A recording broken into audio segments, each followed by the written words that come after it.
This is the A to Z Podcast. I'm Zach Jackson. He's Andre Knott. A to Z Podcast.com, Facebook.com/A to Z Podcast. Speaking of, one of our sponsors, our good friends American Fireworks, they do a bracket pool. It's that time of year where you're ignoring your job, ignoring your kids, and you're studying brackets, whether you've been watching college hoops or not. You can go to AmericanFireworks.com and find their annual bracket pool there, or at Facebook.com/A to Z Podcast. That, my friend, is the magic of synergy, of cross-marketing, of working together. That being said, what's up, you leprechaun? Shimmy shivers. How are you gonna wake up on Valentine's Day? How are you gonna wake up on St. Patrick's Day, and the first thing you think is to start talking shit to me on Twitter? Well, I'll tell you exactly how that happened. I woke up pretty early and had some things I had to dive into. I didn't end up doing anything St. Patrick's wise, which was fine. I didn't really desire to, but it's amateur day, and we don't play that day. Yeah, right. Real rookies play that day. And I'm a real pro, unfortunately. So he ain't lying. I had some things I had to knock out, and like I said, I was up way earlier than usual for a non-season Sunday, and I hadn't heard from you on text, which is very strange. And so I just came up with that joke and decided to share it with the audience instead of just with you. Good joke. Good joke. Is that new lie? I think, wasn't that the night before that I texted you throughout the night, just sending you weird crap that I can see? Because I'm 3 hours by. Like, my texting is so messed up right now because of the time difference, because only jackasses I really talk to are on the East Coast. And my kids go to bed. Like, my kids go to bed when you go to bed now, but they go to bed like at 8 o'clock, and 8 o'clock here is 11 o'clock for you. So AJ and you go to bed at the same time, have the same breakfast, have the same dinner, got about the same athletic ability at this point in time. Same attention span. And you're same attention span. So I thought that was the night I was texting you, and I hate to go through my phone. And we will have a new segment at some point in time that will make us lose our real jobs, where everything I text, where we're just going to have Zach read what we text to him after he did that last week. That was very good. I could have swore I texted you like, oh yeah, like I sent you at like, or was that I sent you like at 3 a.m. the picture of the rubber ball, what it looks like. Yeah. And then I sent you something else I'm actually going through our text. All right, that was Friday night late. So yeah, so maybe you're just piecing them all together. I have been texting you. It's just been 3 a.m. for you. Well, right, and I don't process those because sometimes you just don't want to look back, you know? Yeah. Oh no, I agree. No, I think that's a good point though. I want to ask you that because, and I think this happens to all of us. And Raj, I'm talking to you because Raj only sleeps 6 hours a week because of his lifestyle of trying to keep up with high school girls and trying to keep up with King Carmen. And as King Carmen makes more babies and keeps screaming and yelling and catching stuff on fire. But when you're in group text and you miss like 20, like, cause sometimes I'll be in a press conference and my phone's going nuts. Or sometimes I actually fall asleep. Do you go back and read? And this is for everybody. You can tweet me at this because I'm gonna be on a flight in a couple of days and I'll read them later on. But do people go back? Do you always go back and read all those texts you missed? No, I mean on an individual basis, yes, but in a group message, no.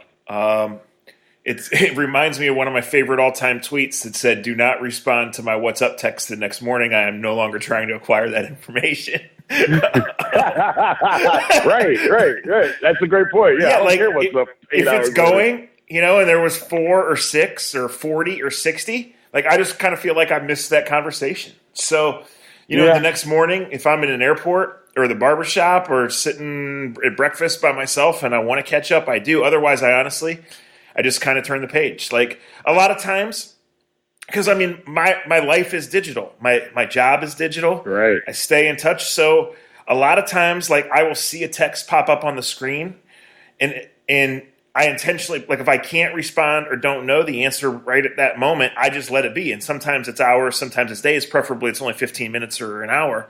But I go back through when I can do it. That's kind of how I manage it because like it used to be with email. When I was young, working for the Browns, getting the phone that was connected to the email, it gave you this level of importance. It gave you this level of self-importance. And then after a month or a year, you hated it because you were always connected. And so, like, that's what it is. I mean, I pick up my phone right now. I have 50 unread texts. Okay, I have no idea. Jesus. You're that guy. I have no idea how many of those are group or how many of those are completely irrelevant or whatever. And I have been getting spammed a lot lately. I don't know how that happened, but it happened. It's just me either. That drives me crazy. How I've been. Like I was occupied. It's 1 PM here. I was occupied most of the morning. I had like 20 minutes to chill. I set my alarm for those 20 minutes being up, and the only text I responded to was you because I knew we were going to do this. So I just kind of feel like I'll process everything else in 45 minutes when this is over. So you're really 50 texts behind right now. You could have the lover of your life could be texting trying to get a hold of you. Your virginity could be on the line, and you aren't answering those. I don't know. I don't know if I have ADD. I don't know what I have. I can't let my phone I can't see that number up there, even if I don't read them. I'll just open them up so it doesn't say I have 14, 15, 16, 20, 80 messages. I just can't do that. But that doesn't mean I read them. And I feel bad. I only brought this up because the other day we were. I'm here. I fell out, but I'm here. Don't worry. The other day, you guys were texting me a bunch of stuff, and I was actually doing work out here. And I felt bad because, and I won't tell the joke that was said because it's probably not for everyone to hear, but it was something funny that was said. I think it was Friday. And I literally, I had a long night and just had a long morning, and literally was about 16 to 18 messages behind. And I think it was later on in the night that I had to apologize to Pete. It was like, hey man, you actually had a funny. I just caught up on it. Now I usually don't read everyone's. I won't say what it was because it was funny. Super Bowl. But I felt bad because I was like, man, how many times do I miss really good shit on text threads? But I just don't pay attention to it because I missed the moment. Yeah, I think there's worse things in the world to worry about. True.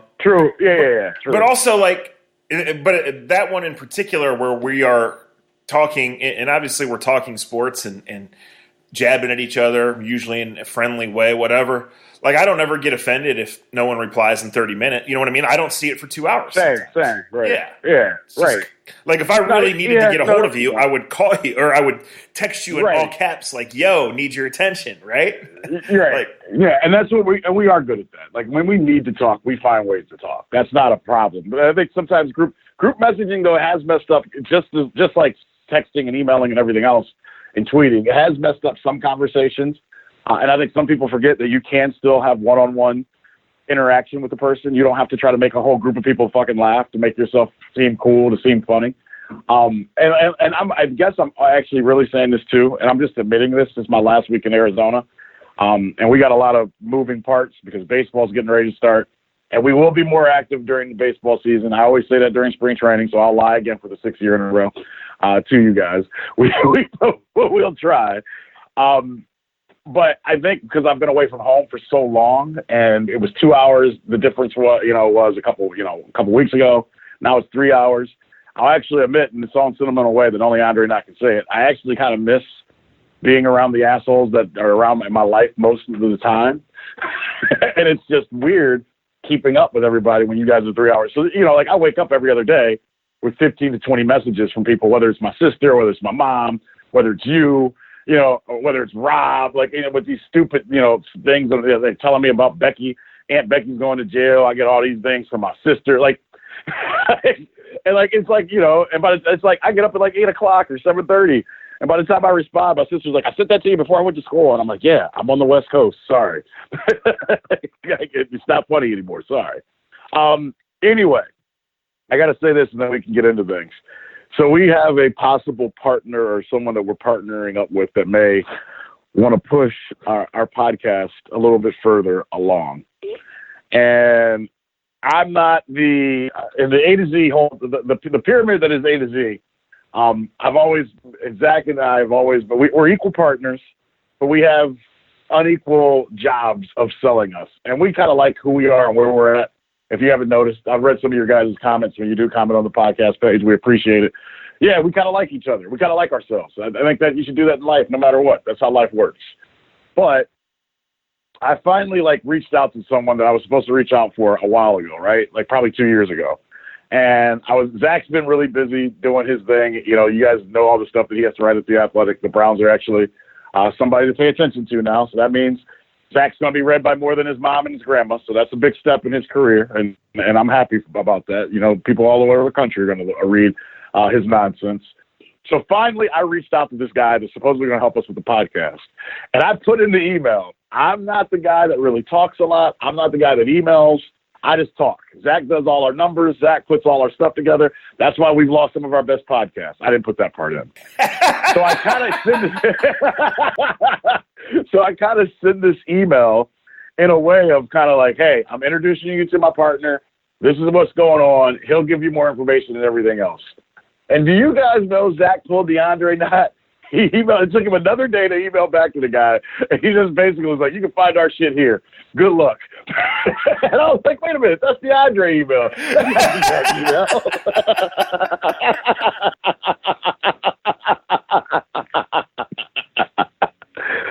Well, it's in the words of Travis Prentice, it's hard being a legend.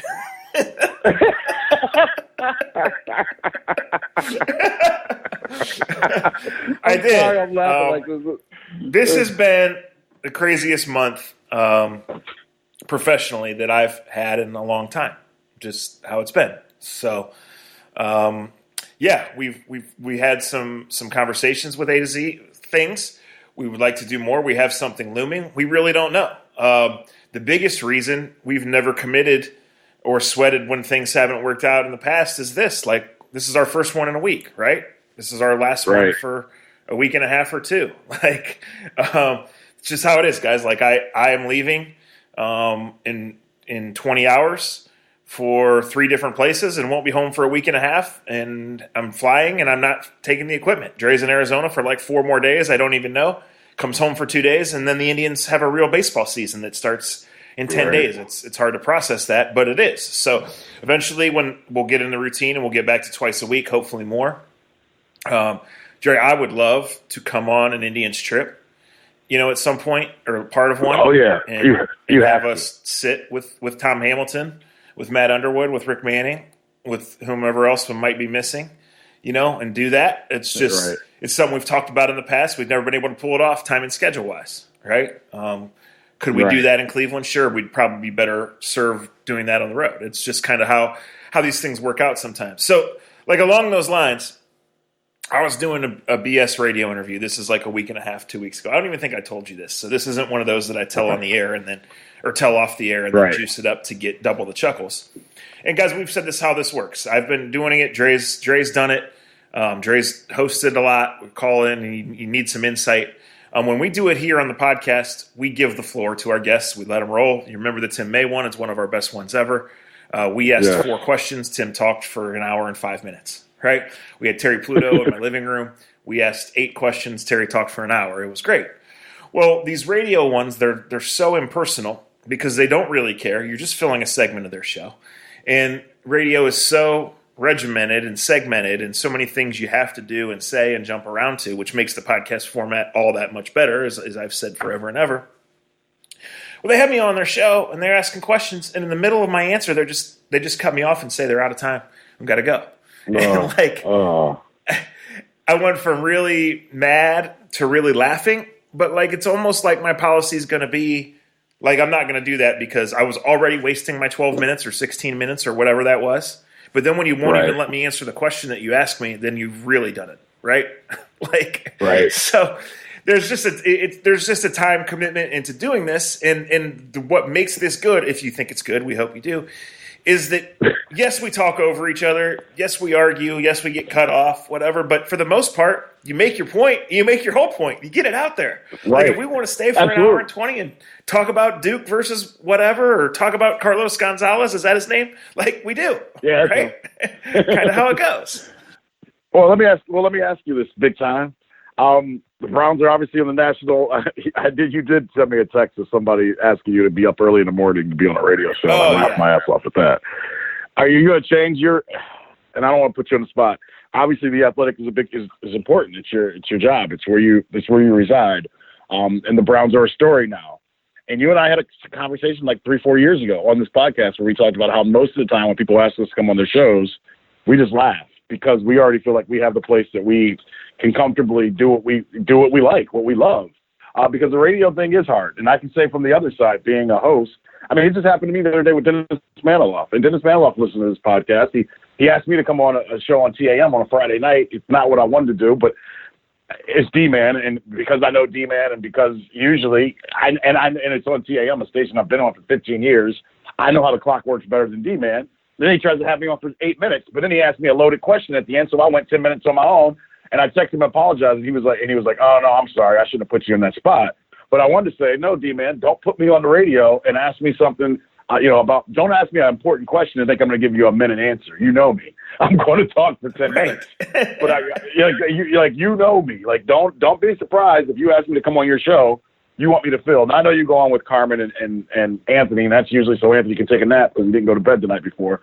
And Ken just likes yelling at you and likes tweeting all of his fans so he can act like he's cool because they hate you. But the real point that I want to get to is where you're at now and where the Browns are at now. Will you do more interviews on the radio because the Browns are a focal point and that leads people to The Athletic? I think we might get to the point where my face for radio is not going to cut it. The Browns went from like the laughingstock of sports in 2 years to, the sexy team. And I was having a discussion with Springer last night. It's a valid question to ask if they are the most appealing team right now to national TV. Now, they're certainly in the top 3 to 5. I don't think that they're the Chiefs. He was making the case that the Browns are, but they're certainly in the top 3 to 5 when you look at what sells: offense, star power, quarterbacks, compelling games and stories. Like, it's not just the Browns having Odell Beckham. It's the Browns playing at the Jets, the Browns playing at the Patriots, right? The Browns playing the NFC West. Odell. Right. Can Baker throw 45 touchdowns? I think he can, right. And shoot, like, even if the defense isn't good, that's more opportunity to throw touchdowns. That's how it goes. So, I don't think when you talk about like prepared, I don't think anyone knows exactly what's ahead because the last time this happened was 11 years ago and it went belly up. Right. In the moment, it looks like this team is more equipped, is better. It certainly has more star power because Derek Anderson had kind of come out of nowhere, right? Jamal Lewis was at the end of his run. But they had guys that you recognize, they really did. And then they went out and added Sean Rodgers and added Corey Williams and added Dante Stallworth to that 08 team. And it went belly up. So, are we assuming right now that Baker is way, way better at quarterback than those guys? Yes, and every impression is that that's how it's going to be. But yeah, Dre, I think this is an interesting discussion because I think it's possible that when the schedule comes out in 3 or 4 weeks, and if the Browns or even live up to their bargain, a percentage of it, then you're looking at a team that is going to be certainly one of the spotlight teams in a league that's always under the spotlight and just the complete opposite of what it's been. Yeah. I'm very interested to it. I can't wait to see the schedule come out. I know I made the joke on the last podcast because I thought about this as you said that. Is there a team that more people around the country want to see? And that's a quality question. They're not the Chiefs. The Chiefs have an issue with Tyreek Hill. I would say, and I want to say this elegantly. I'm not trying to fight with the people. I'm not trying to piss people off. When you watch the Kansas City Chiefs and what they accomplished offensively and how exciting they were to watch, hands down, they were must-see TV every Sunday, Thursday, Monday, whatever night they played or every day they played. But also we've seen some of the chinks in the armor of just purely drafting talent. Am I saying, like? Oh, yes, I know what you're saying. Exciting. Yeah.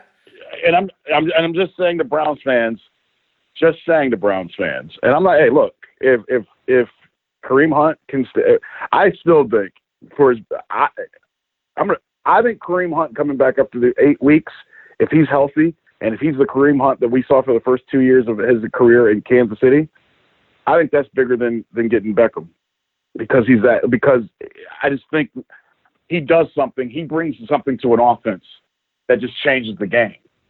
Because of his ability to catch the ball out of the backfield, because of his ability to just line up in the backfield and be a running back. He brings Marshall. He's Marshall Faulk. He's the Marshall Faulk of now. And what they put together in Kansas City with Andy Reid and John Dorsey And I just think this conversation plays along. And I think the storylines are great because you had Mahomes and you had Baker going against each other in college, and they had that epic college game. And we saw them go against each other this past season, and it wasn't the same because the Browns didn't have the horses. But the horses that Dorsey and Andy Reid put together in Kansas City, they made it phenomenal. I don't know. Kansas City is still going to be great, whether Tyreek Hill gets in trouble or not. And that situation is very odd. But because of his history, if something does become of what's happened to his 3-year-old son, like that changes the dynamic of the Kansas City Chiefs so big, because you're just not going to find another Tyreek Hill. You're not going to find another Kareem Hunt. Like, you may find a good running back that can supply the running game, and you may find a guy that can run, but you may not find someone as dynamic as those two. So the combustion level for what the Browns are putting together is just as high as the excitement level, right? Like, these guys, it's awesome what's set up, and it's an awesome video game. But at the same time, when you continue to put questionable characters in the situation and rely on them, the bubble can be burst at times. That's all I want to say. Because I keep looking at Kansas City and everybody, and we're all like, oh, Kansas City is going to be great for years to come. Yeah, but we may not see another year offensively from them like what we saw in 2018 if Tyreek Hill gets in any kind of trouble. Well, yeah, I mean, that is the if. I mean, that's the guy that stretches the defense and can turn any play into an 80-yard touchdown. And you're right. I think the caveat to this whole thing, Dre, is, look, two things with Odell Beckham, now that the smoke cleared. There was enough smoke to know that he was tradable, and obviously he was, right? And Peter King had some good details on other teams calling, but where they would go and where they wouldn't go. The surprising thing is it seems like the Browns got him for nothing.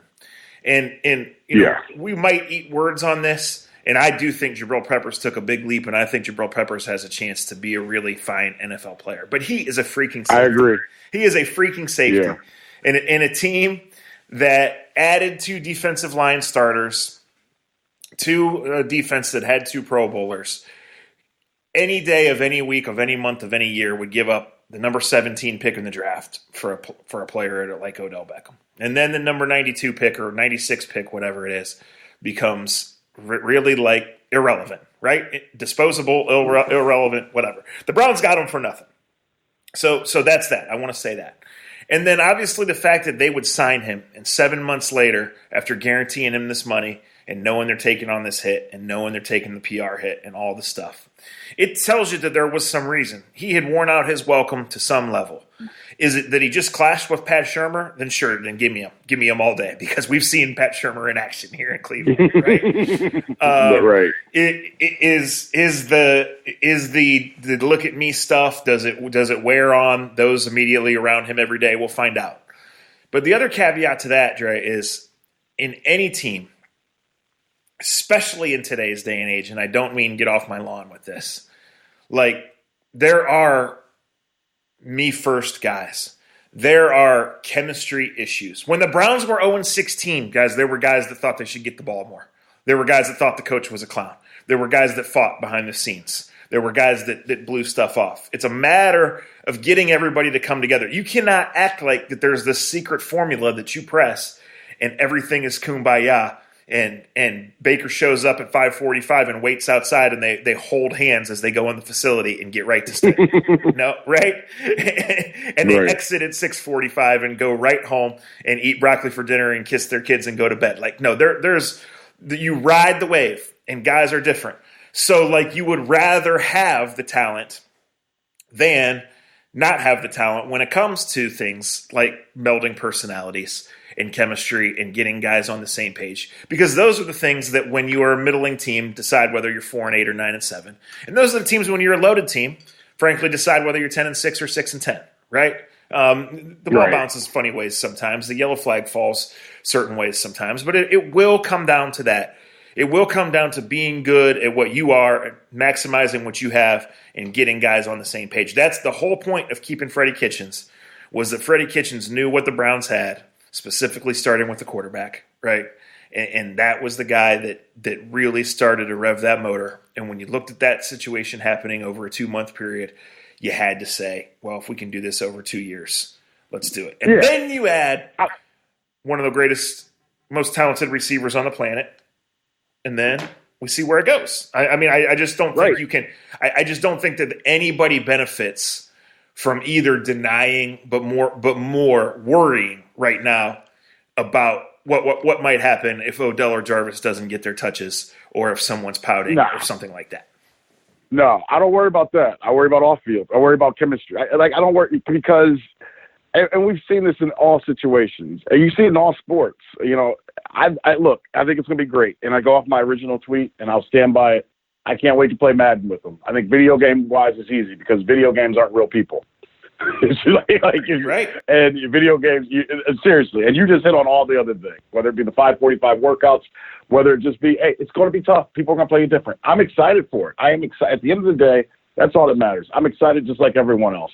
But I'm a realist in life, and any set, shape, way, or form. And as a dad, I can tell you even more. I can set up the perfect day for my kids. But if AJ gets pissed off because he doesn't get the bigger popsicle or the red popsicle, then everything is off center. It's just like being with Zach. If he don't get the big piece of chicken, he gonna have problems. So we shall see. And like I said, the Kansas City situation for me, is the one that I kind of poke people and say, hey, look, they were really good. And they were probably the best team to play on, the best team ever to play on. And I read Peter King this morning, and that's one good thing. I'll be on the West Coast. I can read stuff that comes out Monday morning before I go to sleep. Right. And if you know the true nerd that I am, that's exciting for me.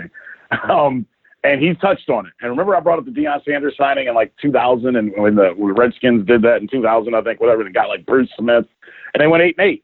And he just talked about the bombs of free agency, how we all get excited about that first week of free agency, and usually those teams don't amount to much. We had the Dream Team. I think I brought that team up as well. The Browns have a chance. I just think the steps are going to be difficult, more difficult than the T-shirt companies make it out, more difficult than most of your radio hosts are going to make it out, more difficult than people that are trying to make money off of this. This is hard. And the other thing that I would say is for all the noise that we're making, the New Orleans Saints continue, or the New Orleans Saints, the New England Patriots continue to win Super Bowls, and they never give a shit about making a splash like the other teams are making splashes. Yeah, and listen, and they've jumped into the pool from time to time, but every year at this from time to time. Yeah, every year at this time they're losing guys, not gaining them. Right. Right. You know, but when they jump in, let me say this: when they jump in the pool, like when they jump in the pool for Randy Moss, it's like it was like Randy Moss had to come and had to be right because it was it for Randy after being in Oakland and how he acted in Oakland. It was like Randy, like if you mess it up here, you're done, son. If you want to legitimize your career and you want to go to the Hall of Fame and you want to be all the things you deserve, you got to come here and you got to do it just how we want to do it. It's just like them getting the Bennett brothers this year. Okay, they lose one of the best left tackles in football, one of the best bargains in football this year. But they go out and get Bennett. I know he plays on the defensive side. You don't think you're going to get the best of Bennett for 12 games next year? He's going to fit in? I think Philadelphia took advantage of that with Howie Long's kid and with Chris Long. Good organizations, like there's a way to do free agency and bring players in. And usually the splash teams don't go very far. Well, a lot of it depends on where you are, Dre. And I think the biggest thing, I think there's a chance that Odell Beckham is so freaking excited and has matured and realizes that for whatever reason he's not in New York for his fault. And maybe he wants to be, maybe he doesn't. I don't know. But I'm just saying there's a chance that the Browns have good soldiers. Really good soldiers, right? For sure. What since that taco truck incident, which could have happened to any 21-year-old in America, has Baker Mayfield done wrong, other than a couple questionable Instagram posts where old guys like us roll their eyes, right? Nothing. The guy's been awesome. Great point. He's handled himself well. Like Myles Garrett appears to be a once-in-a-million kid who really just cares about being good and is into, poetry and chilling out and, is not going to go out and get in trouble. Right. So even if you think that all those things are true, and it might be, you're still worried about what you just said. The brave new world of this team came from the bottom and is now here. And how are you going to handle it? Successes, failures, contracts, ball getting spread around, new coach. GM likes a guy, coach doesn't. D coordinator likes a guy, GM doesn't. Baker likes a guy, rest of the team doesn't, right? All of these things are new, and this happens all the time. And the Browns last year, And obviously getting rid of Hugh and Haley was a big deal. That wasn't the only deal, but you saw that there was enough talent. They should have been winning more games all along. Did they end up right about where they should have been? We'll see. That's over. Now that's not near good enough. And it's awesome to hear John Dorsey say that we won 7 games, we haven't done anything. It's awesome to hear Freddie say, if you don't wear orange and brown, you don't matter. We didn't win nothing. We're here to win the Super Bowl. Because you haven't been able to talk anything like that, right? You have not that for years and years. It's just once this all starts to play out, once the excitement of the schedule comes and the excitement of the always optimism train that rolls through OTAs in May and June, right? And Jarvis Landry does his summer tour and tells everybody we're going to score 40 points and we're going to be on the cover of Sports Illustrated and we're going to be in my return to Miami is going to be in February when we play in the Super Bowl, all that. It's when it starts and you play Monday night, then you got to come home and play the Buffalo fucking Bills on Sunday, right? It's when you go to New England and you're down in the fourth quarter, and win or lose, you got to pick yourself up because you're going to be in that situation again in Pittsburgh, and the one that really counts, right? It's when you are clearly the most talented team in the AFC North, but you still have to win those games to prove it. Because right now, Dre, I'm not conceding the division, but I think, and I talked to a couple people in the NFL about this last week, the Browns in the AFC North are the most talented team and should win the division. And it's been since, the AFC North was a decade from existing the last time we could say that. It didn't even exist, right. So there's just a lot that comes with that. It's exciting as hell. It's intriguing as hell. And I think you can say there's no need to worry about it now because it's going to be September, November. But I think it does kind of loom over things because this has been a team that has been off everybody's radar and has gone from Sunday 1 o'clock Iron Eagle to Sunday 1 o'clock Iron Eagle, and those days are gone. Yeah, sorry, Iron Eagle. I know we've talked a lot about football and we didn't plan on that. There's a couple other things we want to get to as we go along. Usually I'll let Zach move us from left to right. Because I didn't really want to get us in a long conversation about this, but I think it's a part of the conversation, right? Well, and you know what? I think it's what people want to talk about, honestly. Yeah, so, no doubt. Along those lines, since we're here, because I think it's fun to talk about. So nothing is set in stone, to my knowledge. The Chicago Bears believe that they are going to play the opening Thursday game against the Packers. It's been the Super Bowl champ in recent years, but as part of this 100th year anniversary, the expectation is that they're going to change it up. That would leave the Patriots to play Sunday night. We know the Browns play at New England. Wait, they would do a division game to start things? Not to cut you off. They would do a division game, though, to start things off, though, huh? Well, the Browns have been playing division games for the most part to open things up. Yeah, but I'm saying first game of the season. Go ahead. Yeah. So here's the thing. Guys, for like 3 years, there's been a template for how these things go. The Patriots and Steelers play at a certain time. The Giants and Cowboys play at a certain time, right? The Browns are a template buster because they weren't the Titans that got 2 or 3 TV games. The 49ers, they got 2 or 3 TV games. They were 0, and now they're going to 6. Joe Thomas played 5 Monday night games his whole career, guys. 3 of them were in 2008. Ugh. Like, this is a total template buster. So anyway, so that would leave the Browns in a spot where they could play at New England week 1. They could play a Monday nighter against anybody in the division or the Jets, which obviously has intrigue for multiple reasons. And then this kind of got aggregated and misreported.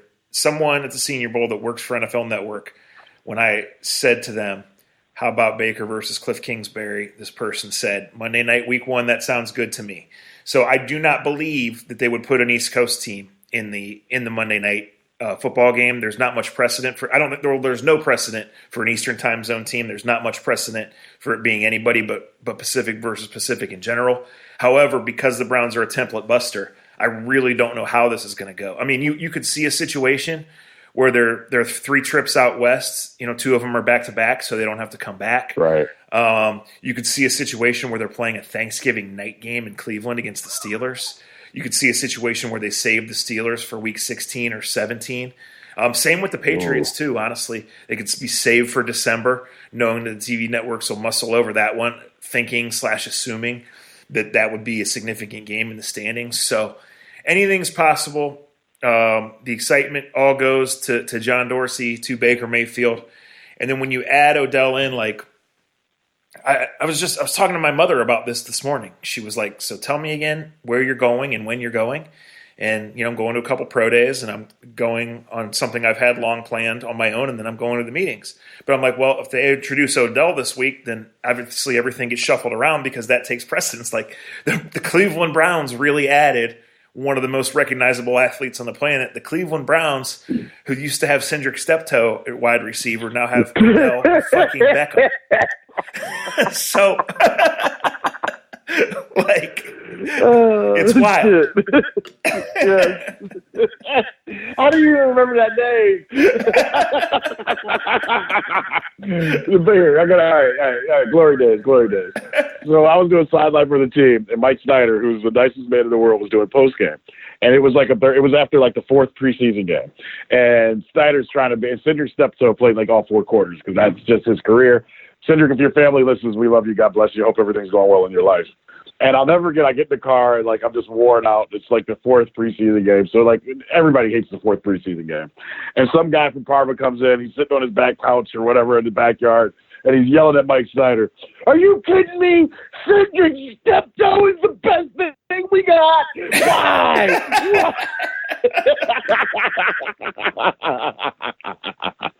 And now we got Odell. Right.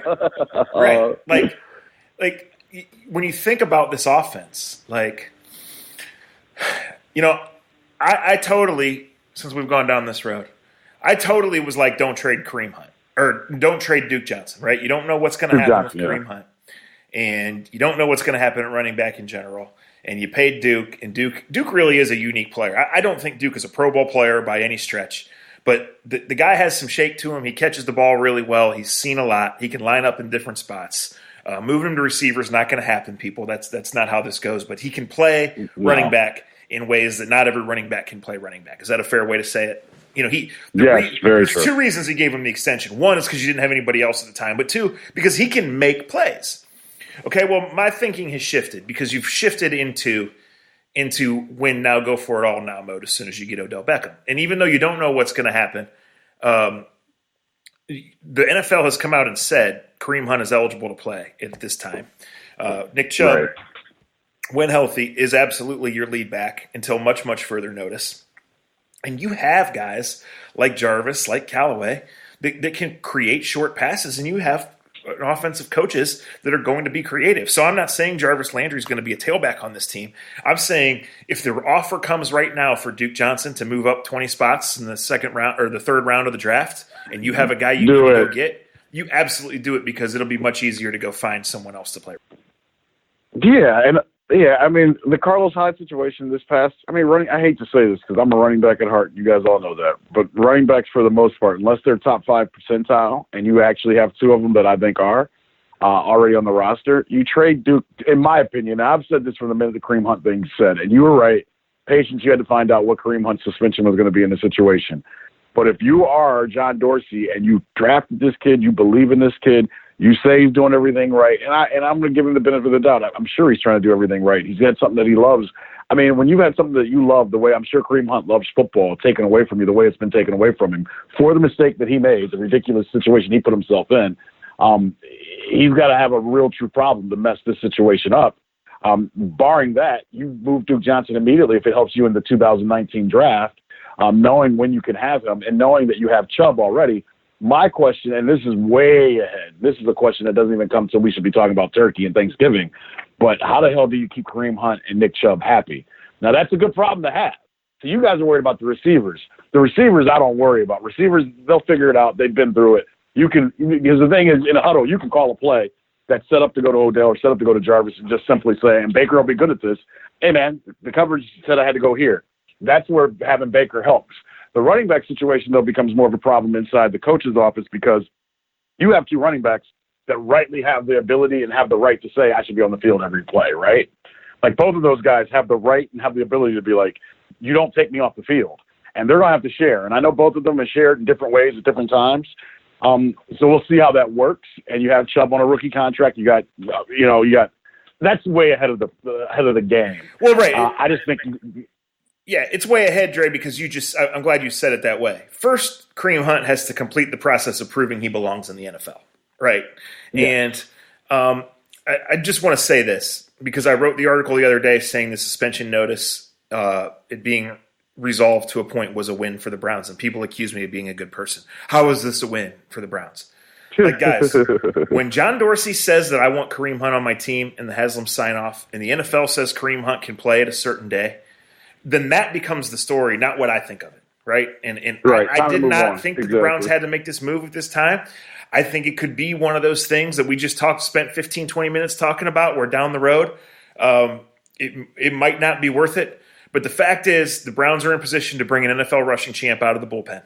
And if the Browns deem him well enough to play, and he's going to do his good deeds, and if there's nothing in that suspension notice that ties any public conditions to him. So as long as Kareem stays out of trouble and obliges what the Browns and the NFL have asked him to do, then he comes in and gets to play. And so I can high horse it all I want. It is what it is. The suspension made it a football story from here on out until something else happens one way or the other. And obviously the goal, right, Dre, is for nothing else to happen. Yeah. Yeah. If nothing else happens, and the only point I was getting at, you get what you can from Duke Johnson right now, because you know what you have in Chubb, and maybe you draft someone late. You can find a backup running back, a guy that can hold the fort down, backup running back wise, a guy that can play special teams for you, a guy that can run up and down on kickoffs and things of that nature. You can find someone that can do that for 8 or 9 weeks, and that's not a bad risk, especially if you can get a second or third round pick, or move up or move around with the draft pick. And Duke Johnson, you've said this very well. He's not a bad guy, but he stands up for himself, and he wants to play, and you can't blame him. So go show Duke you're probably a really good third down backup running back.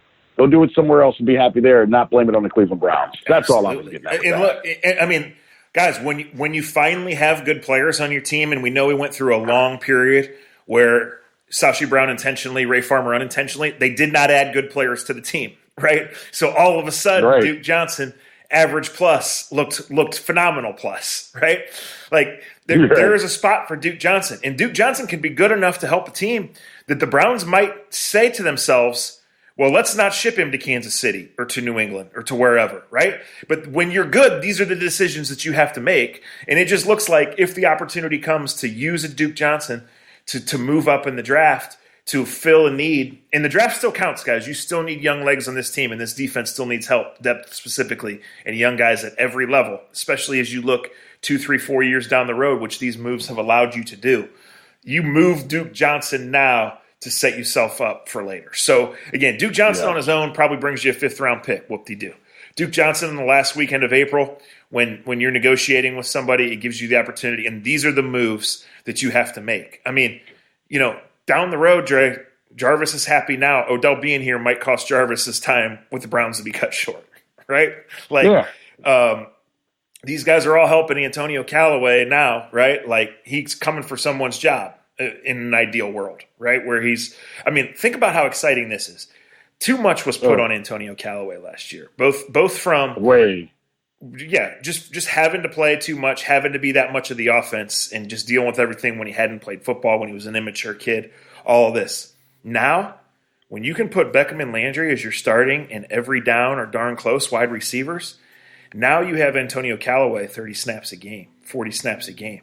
Now that speed is like blinding speed, right? Because he's not doing all these other things.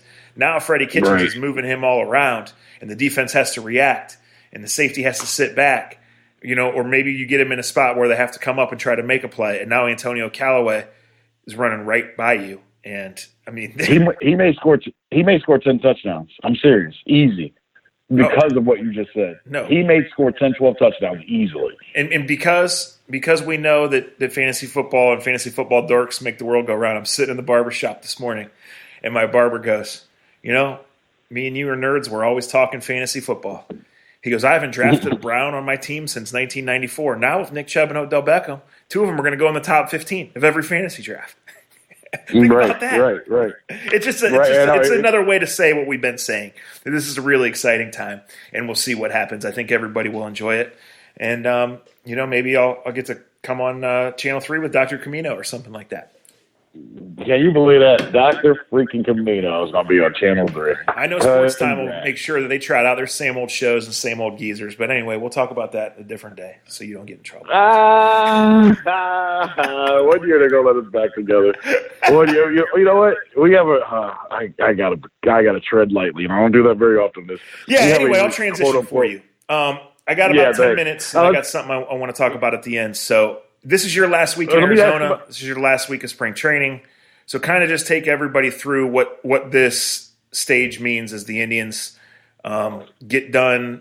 get ready to make some decisions, and then shift to hopefully playing baseball and not being stuck in a blizzard in Minnesota next week. No shit. This is the hardest week of spring training. It's my last week. I'm glad you asked it that way, and that was a good transition because I wasn't going to get in trouble. This is it wasn't going to be good. March 20th is a deadline for like veterans, guys that came in with minor league deals. So you got a lot of pitchers that are here. The bullpen guys they brought in, and like it's spring training and it's only like 5 appearances. But for the most part, the bullpen is the biggest worry for the Indians going into the season. But they seems like they pieced together and kind of found some guys that could work out, but you don't know.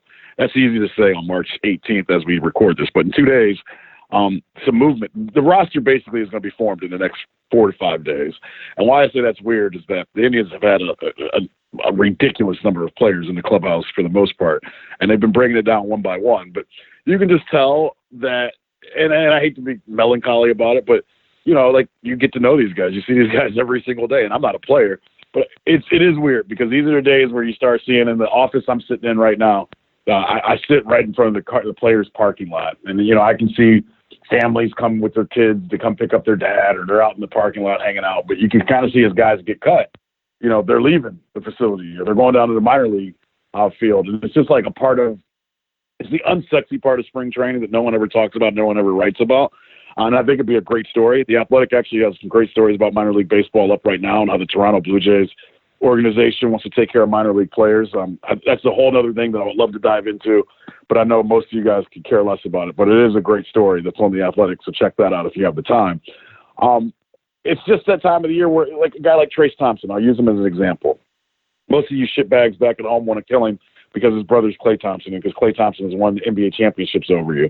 But when you get to know the guy like I do in my job and you talk to him and you interview him, and we talked a couple podcasts ago about me wanting to talk to him and not bring up his brother, and I was able to do that. Then I was able to have a great conversation with him about Klay and about his other brother Michael and about his dad and just about where they stand as a sports family and how many families don't have the opportunity that they have. And the best quote he gave me, Zach, was he was like, I get it. Everybody freaks out about Klay when he has a great game. He goes, but shit, I still see him as a guy that set, as my brother that's up on a bunk bed with me. Like you have that conversation with him, and then, we talk basketball, and his baseball career right now is kind of on the line a little bit. Not on the line. I mean, he's played well enough this spring to make this team. But all of a sudden we wake up on Saturday, and I kind of know him for a couple of days, but that's my job, so that's not a big deal. You hear the Carlos Gonzalez news. And, on one hand, everybody's skipping around and is all excited because you get this former 3-time All-Star, you get this guy, a 3-time Gold Glover, and everybody, everybody kind of is walking with a skip in there, kind of pumped up. He's like, all right, you may have this veteran that could really fit into the outfield, could really change things. And then I kind of look over on the other side of the clubhouse, and you look at a guy like Trayce Thompson, who's busted his ass, got his stuff together. He's had a great spring, can play all 3 positions, and finally it kind of hits you. Well, if Cargo's going to be on the team, Trayce Thompson probably isn't. Like you start having those conversations about it. The Carlos Gonzalez thing, as we speak right now, it's 11 o'clock West Coast time. There will be something that comes out from the Indians in the next probably hour, 2 hours, that he's passed his physical. He is here in the building. I think they got a hell of a deal. To me, I see him as Michael Brantley light, just a professional hitter. I know that you would rather have you guys. Some people bitch, some people don't. But I think getting professional hitters changes lineups, and he was one of the top right fielders defensively in the game last year. I just think this is what they need. I don't know if Hanley Ramirez is going to make the team, but Tito had a great quote. Right before we did this, we were talking to Tito, and Tito said something that I wish more people would take into consideration. He said the reason why he never thought Kluber or Bauer was going to be traded this offseason is because he knows the pain you go through and it's kind of like what we're talking about with the Browns right now. He said there's nothing worse than waking up on a day and knowing you're going against the number 1 pitcher that can shove. Because when you wake up and know you're going to get the number one pitcher, you know that your game has to be perfect. That you got to be on top of everything. That you can't miss a sign. You can't miss a bad pitch. You can't overthrow a base. You got to play your game right.